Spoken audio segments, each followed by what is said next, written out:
Many of you have been a part of this ministry for so many years, and you know the people I'm thinking of, those that were next to us and with us, that spoke from this platform, that we have to honor and really be grateful at every moment of our lives for all that is being co-created by us, by you, by the sacred sanctuary that we're in right now.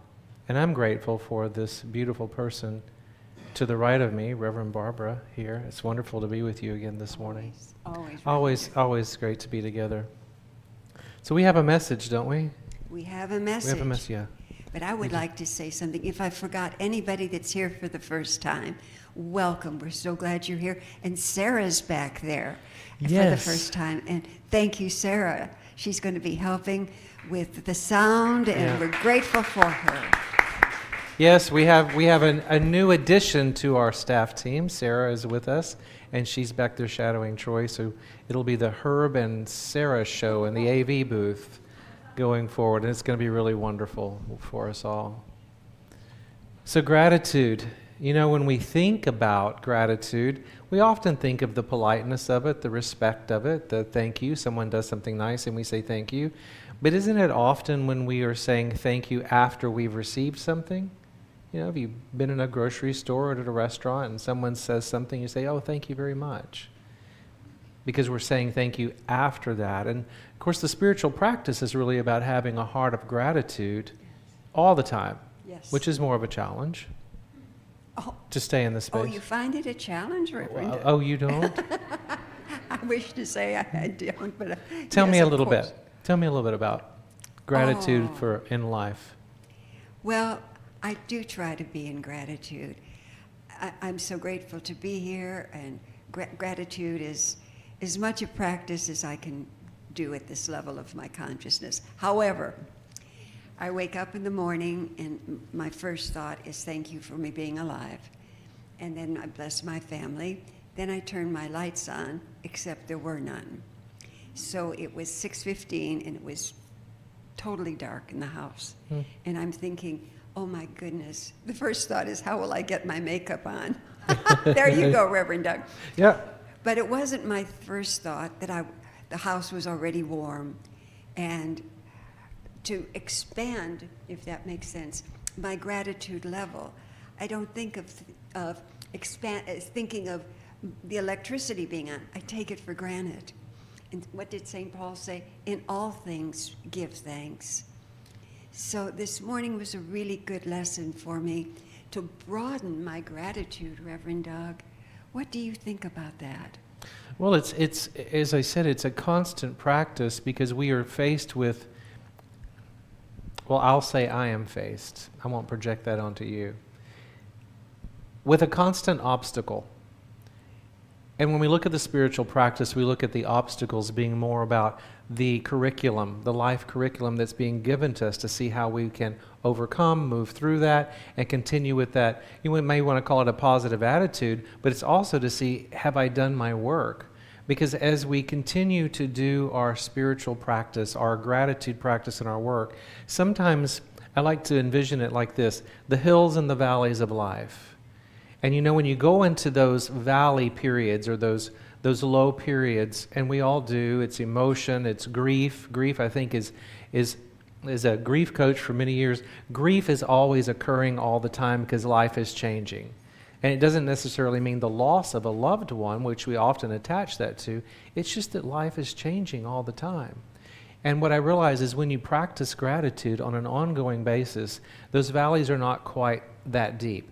You kind of move through them and go, okay, what is there for me? And you may say, universe, God, divine oneness, sweet spirit. What is there for me to do in this news, in this occurrence, in this situation, in this obstacle that happens? Jesus in Mark 4:25 speaks, for to the one who has, more will be given. And Ernest Holmes, The Science of Mind, we should give thanks that we are guided into right action. I love that. We should give thanks that we are guided into right action. So there's something facing me, a decision. And we could take it as simply as maybe it's a purchase. Maybe you're about to make a purchase for something. It could be as big as a car or a house, or it could be just a nominal purchase. And are we really trusting that intuitive guide? Are we really listening in Yes. and having great gratitude in that moment to see, oh, I don't know. Have you done that before, to where you've set something aside and said, I'm not sure right now about this? Yes. You know, I had an experience. There was a young man across the street. He's 23, and his parents gave him a new Range Rover for his birthday. Well, he's had a lot of trouble with it, so he got a lease car, and it was beautiful. It was a new Range Rover, and I went across the street, and I said, "Oh, I love this car." And he went on a rant about everything that was wrong, everything. And I kept saying, "It's just so beautiful. You're fortunate. And I had to get away then. I had to bless him and get away, because in his mind, there was nothing to be grateful for. And that was going to be his day. Mm-hmm. And I thought, what a good lesson. In all things, give thanks. You know, Mm-hmm. we're so blessed. When you mention cars, this is one that I thought was really fascinating. So no one in here, so this doesn't apply to anyone here. This is just us having a conversation. Being in traffic, no one ever complains. Ever, of Ever. course. But here is, I think it was Eckhart Tolle was talking about it. Being in traffic and getting that irritation that you need to get somewhere, we forget to say, but I have a car. Do you see how that can shift things really easily for us? But we often look at the obstacles and the stumbling blocks rather than going, yes, I may be running late. Maybe I should have timed it better. Maybe something happened. We can go through all of those drills, but I have transportation. Yes. How wonderful is that? Yes, yes. I was listening to a short blip by Reverend Michael Beckwith the other day, and he was just saying, again, in all things, give thanks. Give thanks for the traffic. Give thanks for everything you're saying. Give thanks for ourselves, that we're here today. There's many people that didn't wake up this morning. You know, to be in this place that has such great energy, Mm-hmm. and what Reverend Doug and Troy have accomplished here and anchored here, how grateful, you know? Yes. I really am so grateful for everything and everyone. One of the practices that I like to attempt, and I'll invite you to do this today, is so for instance, look over at the piano. And you could all describe from different vantage points. A black piano, the lid is lifted, it maybe has a gloss. You would all describe something very similar because we see that concrete appearance. But then when we visualize from a place of gratitude, we can close our eyes and we can describe what we choose to see. And that's the visioning practice. That's right.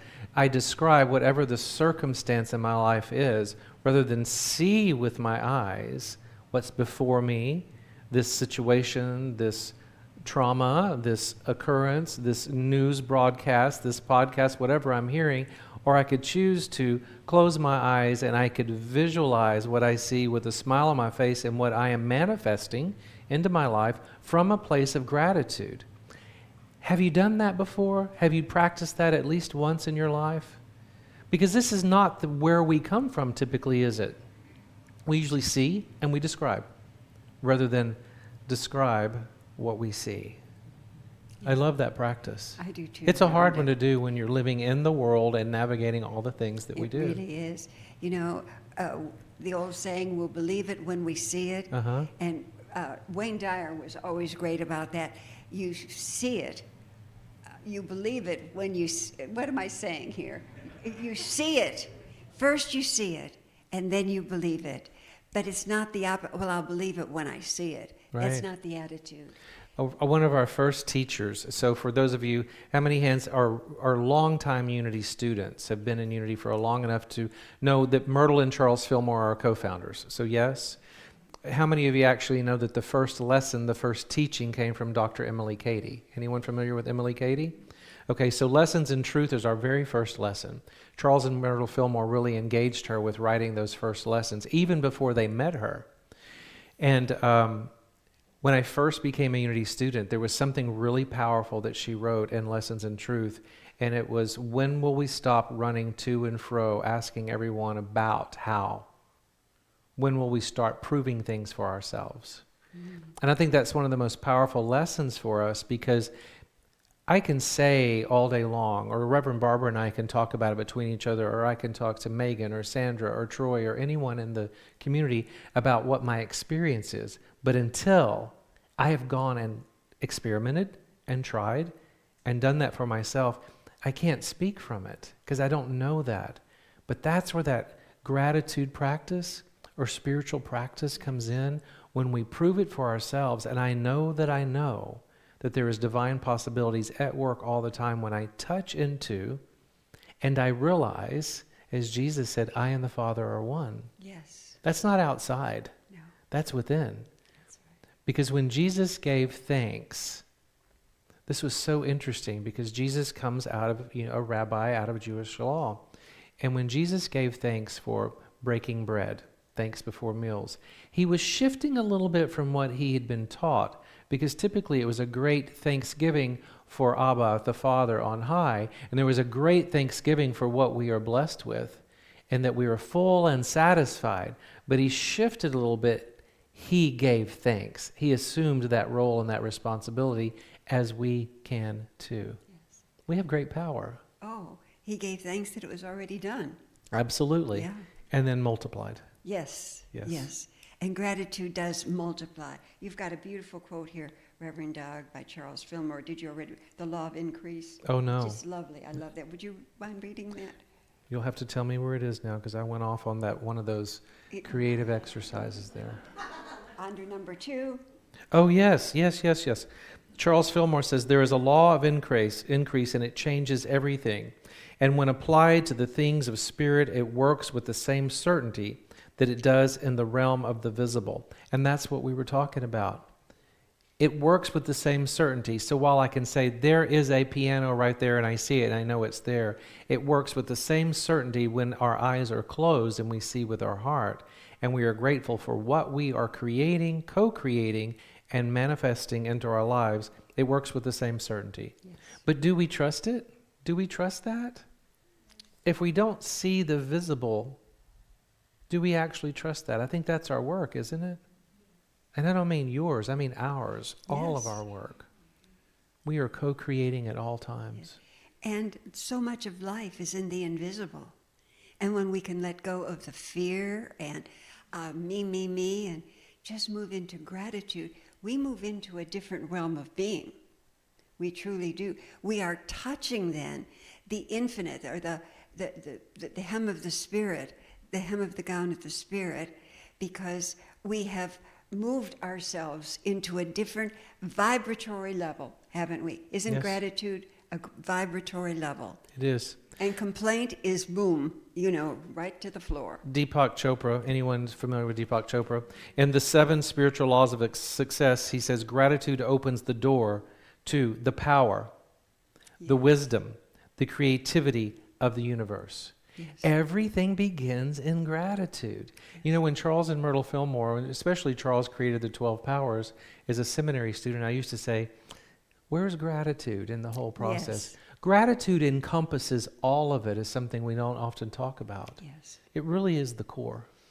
Yes. Not just in this season. No, it's in happiness and sadness. It is just the practice of always being grateful. In all things, be grateful. Sometimes that's not easy. No. But if we practice it, if we know it, that we're so blessed, no matter what happens, is our God bigger? Or do we have problems that are bigger? And can I be comfortable giving thanks because I do know that there's a power and presence in this universe? Yes, it makes the ordinary day-to-day life holy. Yes, it does. Think of it that way. The ordinary becomes holy. Yes. How wonderful is that? The ordinary is holy. I love that. You don't have to just come to church on Sunday and gather and pray and to make something holy and special and sacred. It's in every moment of our lives. Right. And Brother Lawrence said, when you're doing the dishes, practice the presence of God just by being grateful. So I want to ask you a question. Oh, what? Oh, gosh. What is coming? I never know. So there's a creative process that you do, that we all do, that we have and I'm curious about the creative process of gratitude when you've received news, when you are seeing something, when something's coming up in your own personal life. What's a simple takeaway that we all could take away that you move to gratitude, and what's your process? Is there a 1, 2, 3 step? Is there something that you actually do to shift you into a different mindset from the gloom and doom of what might be there? And I got it. Thank you. You're welcome. Practice.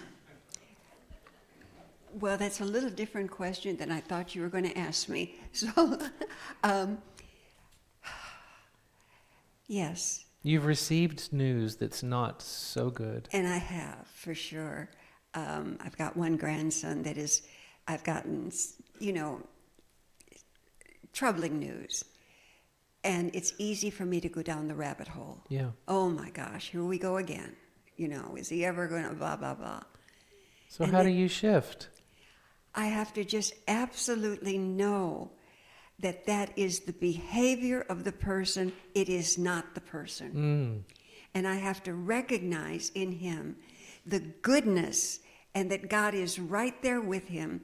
He's gotten involved in some behavior that doesn't serve. So I'm going to be grateful, and I'm going to see the presence and the power and the unlimited possibilities which unity teaches that this young man has. I can hold that high watch and be grateful that it's taking place right now, even though I don't see it. Because it's the one presence, one power. And that's all that if we truly begin to believe that first principle, one presence and one power, then how can anything or anyone or any circumstance be against us? Does that make sense? Maybe it doesn't make sense, but let me put my hand on my heart. Does that make sense? Heart sense, yes? And I think we have to be awake, Reverend Doug, to remind ourselves, that it's not just gloom and doom. Move it upstairs and be grateful for what is coming, what already is. What do you think? That it's already good. It is good. Capital G. Capital G. Absolutely already good. Gratitude expands our community. And so tools and takeaway and practice that we can do. I love what Eckhart Tolle wrote, and I'll probably speak more about this in a couple of weeks. But gratitude in the present moment moves us into a spiritual realm, an open door of the spirituality. So if we truly choose to look around in the sanctuary today, just take a moment to look up at the ceiling, look at each other, look at the pews, and ground yourself in this now moment. This is what we have. Not even a few moments ago when you arrived, and not anticipating grumbling stomachs of the potluck that's coming. But right here, right now, is the moment to be present right here in this space and exhale and say, I am thankful. Yes. Right here, because now the moment's already passed again. Yes. It's constant in that moment. It's a task, isn't it? It's a task to constantly be there. I don't have it figured out, do you? I wish I did. But we're working. Yes. And when we come together and we can be in the present moment and not worrying about what's coming ahead, and be grateful just to be here today, just for this spiritual community and every one of us coming together and holding a high watch for the other, it changes everything. The whole atmosphere of the church changes. What do you think? I believe it. There's one illustration I want to share, and then I want to hear a little bit from Please. our folks. Oh, yes. I love gardening, and so this is that time of year. How many of you love gardening and working in the flower beds and stuff?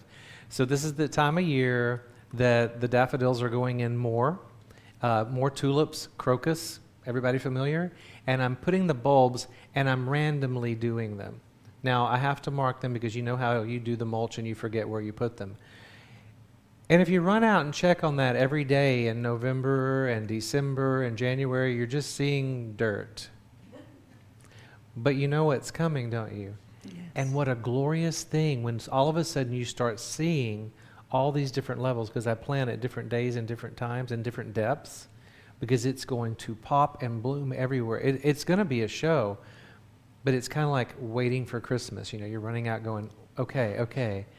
That's what gratitude's like for me. Yes. It really is. It's like we are planting the seeds right here, right now, but we know what's coming, and it's going to be amazing. So we hold that space of gratitude at every single moment. Every single moment. Gratitude in community.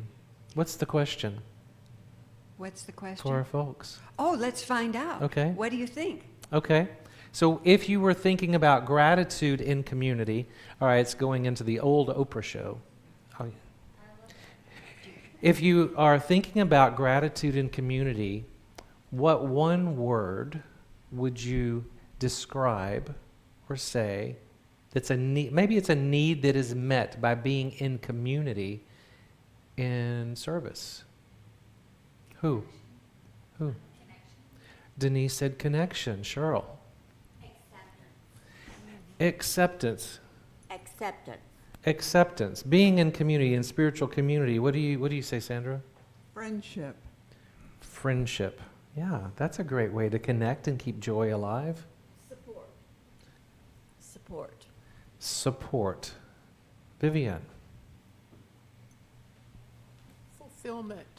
Fulfillment. Oh, wow, that has a completeness to it, doesn't it? Being in spiritual community, fulfillment. Any other words? Being in spiritual community. Steve? Oneness. Oneness. I love that. Being in spiritual community, what does that bring up for you, Raina? Purpose. Being in spiritual community. When you come, we can do these practices ourselves.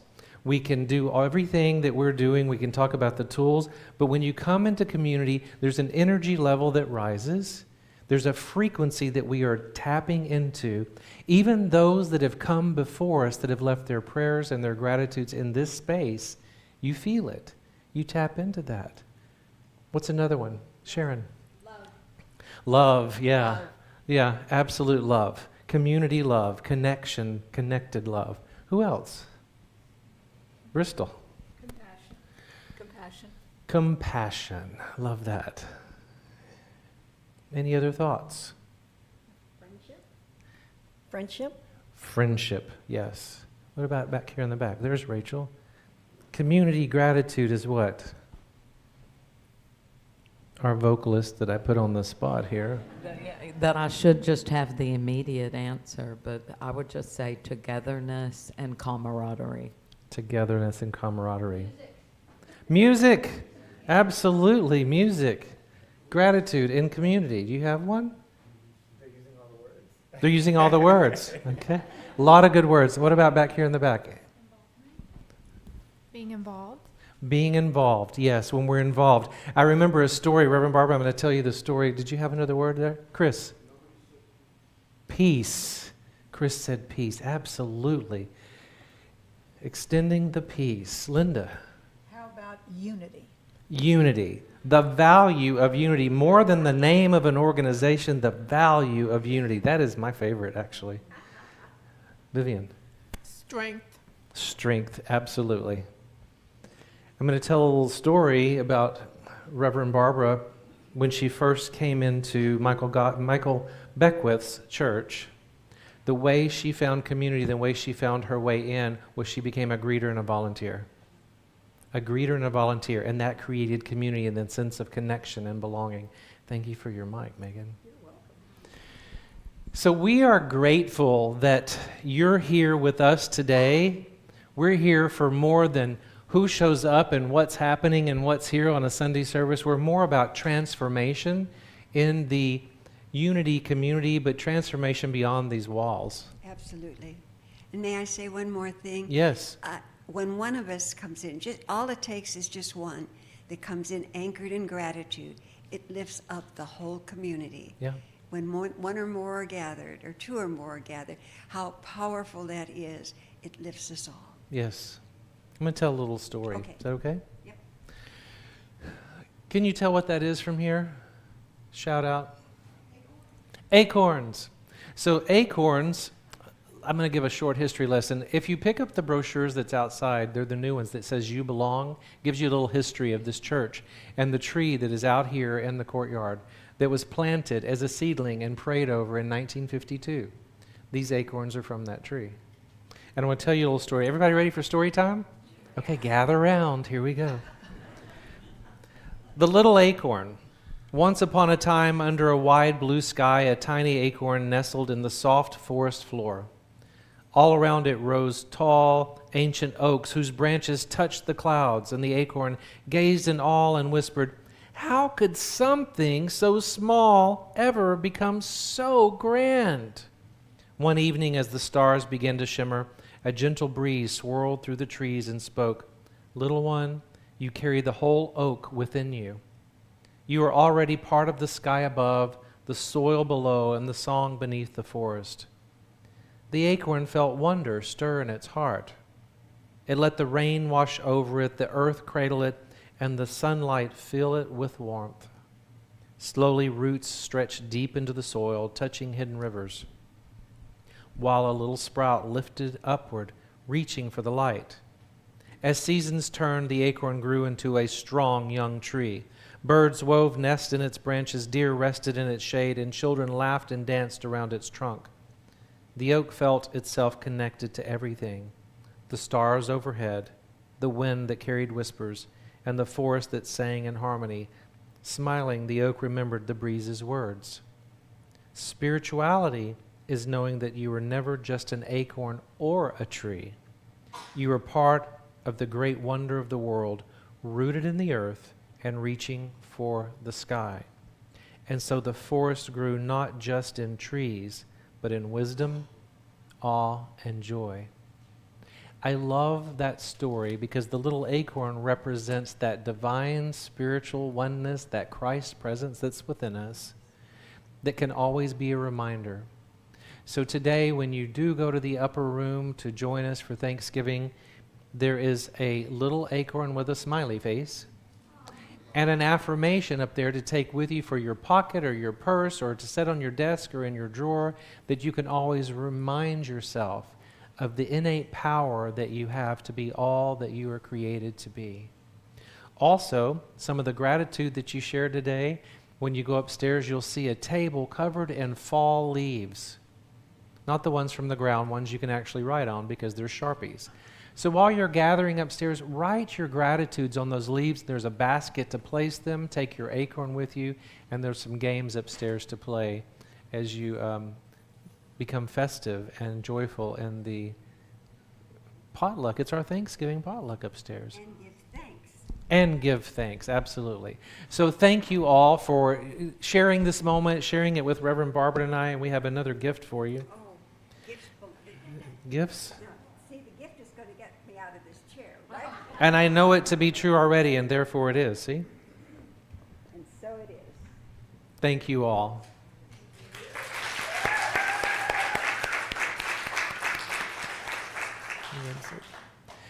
So the community over the last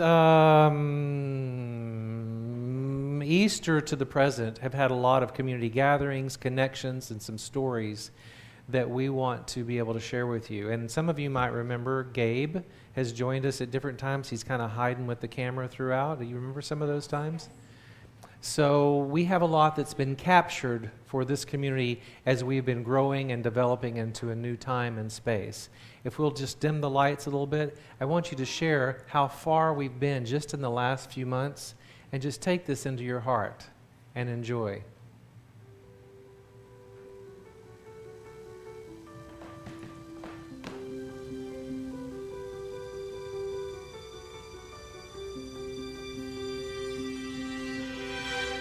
I close my eyes and I can see a world that's waiting up for me, that I call my own. Through the dark, through the door, through where no one's been before, but it feels like home. They can say it all sounds crazy. They can say I've lost my mind. I don't care, so call me crazy. We can live in a world that we design.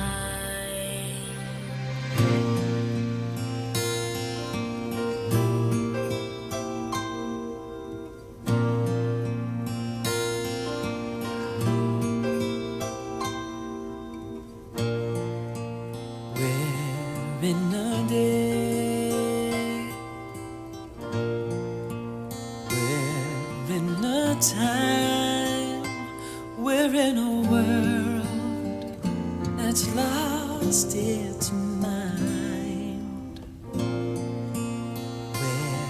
Where is our soul? Where is our heart?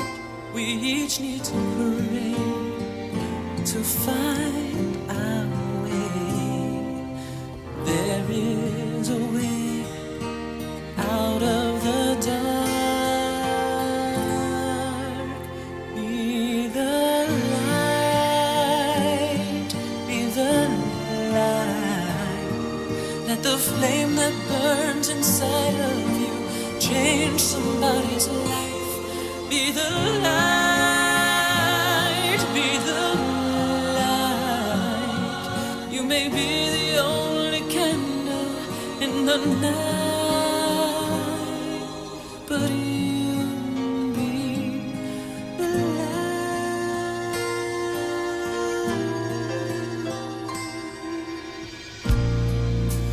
When you are loved, when you are whole, someone will see and they will believe.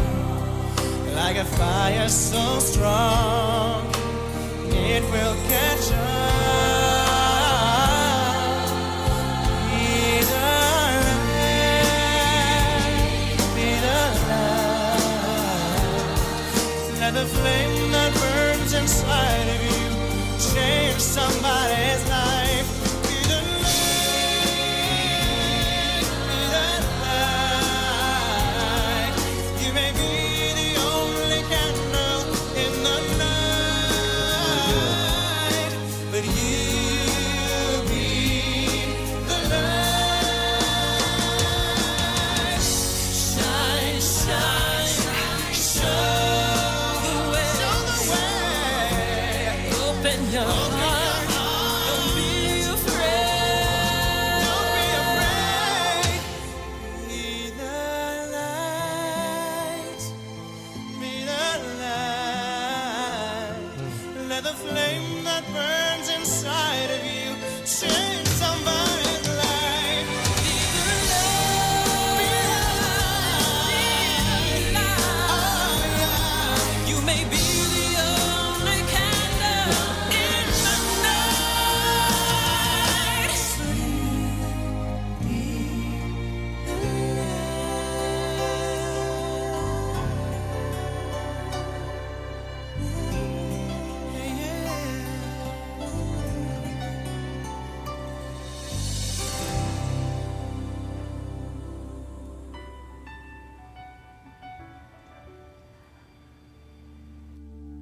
I am not a stranger to the dark. Hide away, they say, 'cause we don't want your broken parts. I've learned to be ashamed of all my scars. Run away, they say, no one will love you as you are. But I won't let them break me down to dust. I know that there's a place for us, for we are glorious. When the sharpest words wanna cut me down, I'm gonna send the blood, gonna drown them out. I am brave, I am bruised, I am who I'm meant to be. This is me. Look out, 'cause here I come. And I'm marching on to the beat I drum. I'm not scared to be seen. I make no apologies. This is me.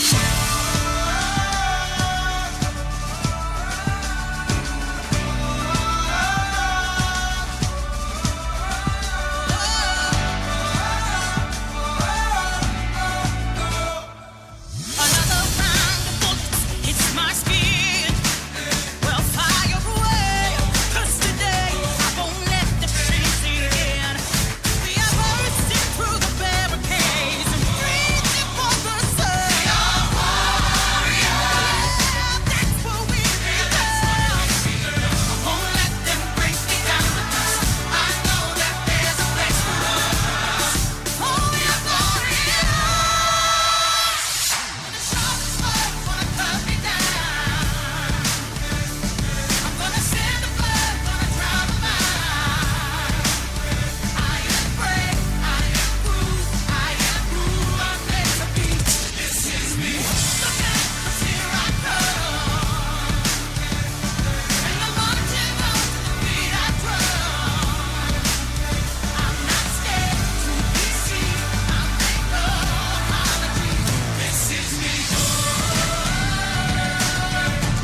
gonna drown them out.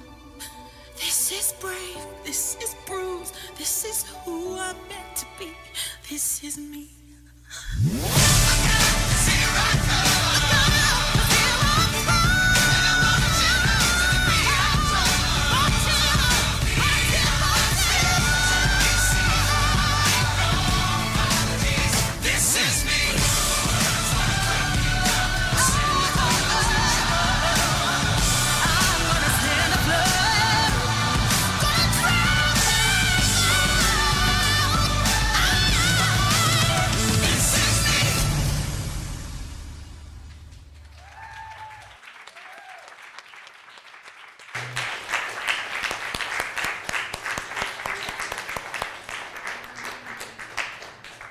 It's hard to believe that there's been that much stuff and activity going on in such a short time. But it looks like an alive, vibrant community, doesn't it? A lot of love here. We're going to have an extra little moment here together, if you'll go with me. Reverend Barbara, you want to come up here? And if y'all want to do the next video, come more often. Yeah. Yeah. So if you noticed in the video, we had our very first Frog Award. If you notice the picture of Sandra Dela Cruz with the little frog, there's a more to that story. Fully rely on God. The frogs have become kind of a thing here in this community. And so we gave our very first. It's like a volunteer that gives of themselves and service. And we had Sandra Dela Cruz that got the very first one, Mark Titus that got the other one. You saw those images. And today is our end of the year Frog Award for this year. So you're here to enjoy this moment right now. And this goes to someone that is giving of their time, talent, and treasure in a very big way.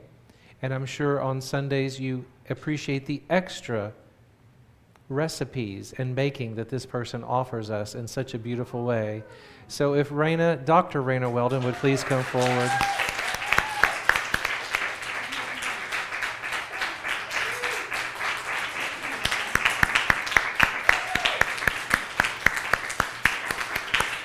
Surprise. Thank you.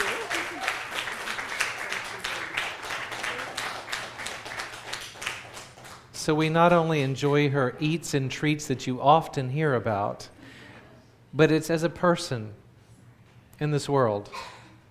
All that you give, spiritual care team, all that you give to this community, the years of dedication, and all that you give as a doctor, as a veterinarian, that you give to those sacred ones that are part of our lives in so many ways. Thank you for being who you are and being part of this community. And here is your Frog Award for this year. It is. And you never know when this is going to happen, so she had no idea. And she was like, but I've got potluck stuff to take care of. I'm like, could you just hang out just a little bit longer? So thank you. We are so blessed by you. Together, everyone, Raina, we love you, we bless you, we appreciate you, and we behold the Christ you are. Thank you so much. Thank you. Yeah. Yes. You